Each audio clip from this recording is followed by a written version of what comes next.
In the vibrant village of Umuk, surrounded by lush green forest and the melodic chirping of birds, Obiora was a man of great fortune.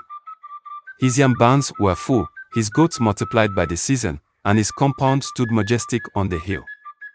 He had two wives, Adeebi, the kind-hearted first wife, and Uju, the beautiful but cunning second wife. Adeebi had been with Obiora through thick and thin, her hands weathered from years of farming and caring for their children. She was loved by everyone for her humility and generous spirit. When Uju arrived, her entrance was grand, her waist beads jingling as she swayed into the compound. She charmed Obiora with her soft voice and quick wit. But beneath her enchanting smile lay a heart as cold as harmattan wind. At first, Uju feigned respect for Adeebi, calling her Mama and praising her cooking. But soon, jealousy began to fester. Uju envied the affection Obiora still had for his first wife. She devised a plan to turn him against Adeebi. One evening, as the compound glowed under the orange hue of sunset, Uju approached Obiora with tears streaming down her face.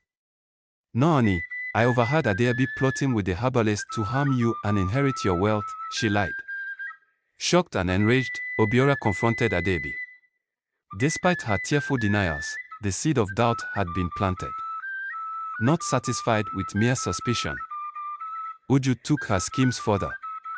One morning, she sneaked into Adeebi's kitchen and laced the pot of oha soup with a strange powder from the herbalist. As the family gathered to eat, Uju dramatically collapsed, clutching her stomach. "Adeebi has poisoned me," she wailed, her voice echoing across the compound.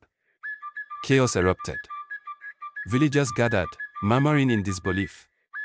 Adeebi, trembling with fear, protested her innocence. "I would never harm anyone, especially not my family," she pleaded. But Uju's act was convincing, and the elders called for a diviner. The diviner arrived the next day, his white chalk markings glistening under the sun.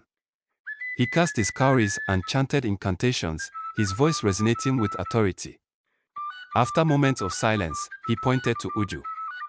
"The second wife lies," he declared. "She poisoned herself to frame Adeebi." The crowd gasped. Uju, realizing her endgame had failed, tried to flee but was caught. Obiora, consumed by guilt and shame, begged Adeebi for forgiveness. Uju was sent back to her parents' home in disgrace, her wickedness forever a tale to warn future generations.